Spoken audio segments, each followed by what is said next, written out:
Bismillah ar-Rahman ar-Rahim, New Vision International School 2019-2020 Social Studies Grade 8. Hello my dear students, how are you today? Welcome back in my Social Studies class. Before we start, please prepare student book and activity book and highlighter. I'm going to discuss with you lesson 5 in unit 4, International Cooperation and Trade. So please open your student book, page 177. Our lesson's objectives today: learn about the structure and work of the United Nations UN, and we will identify other important organizations that work toward improving trade and cooperation between states. The United Nations UN. You learned about the founding of the United Nations in Unit 2. Now we are going to learn about the structure and agencies of the UN. Agencies of the UN. The UN has a number of smaller groups or agencies that deal with specific issues. In this slide here we have a table. This table gives the names of some of these agencies and describes the work they focus on. Peacekeeping. The UN has a special peacekeeping force which works to keep order and maintain peace in countries where there has been or is likely to be conflict. Soldiers for this force are volunteers from member countries.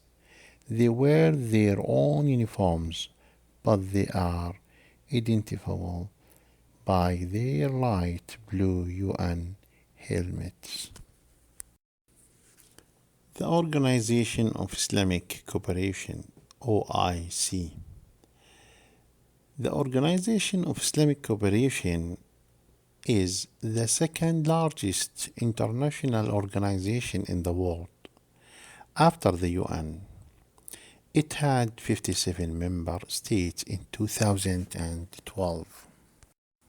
In this slide here we have a picture. This picture is a logo for Organization of Islamic Cooperation. In this slide here we have a map. This map for the world. In this map, we will see the member states of the Organization of Islamic Cooperation in 2012, and we will see the states shaded green on the map. Here we have a website. This website is for Organization of Islamic Cooperation. Through this website, we will learn about its founding and aims. The Organization of Petroleum Exporting Countries, OPEC. Oil is the most widely used source of energy in the world.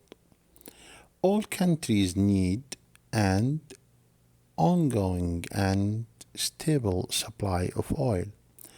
This makes the international oil trade essential for the ongoing development and success of all nations. The states that export oil reserves and the states that rely on oil imports all have an interest in making sure that world oil trade is stable. We should remember that OPEC is an international organization made up of oil producing states. The aims of OPEC are contained in the status law of the organization.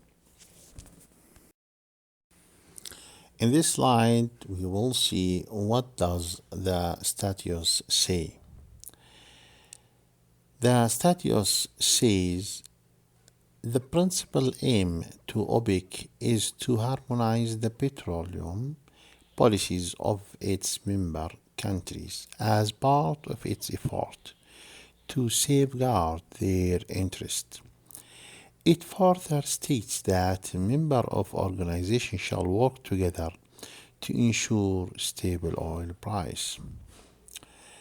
And OPEC also publishes a monthly magazine with industry news, statistics, and other information that is important to the member and the oil industry as a whole.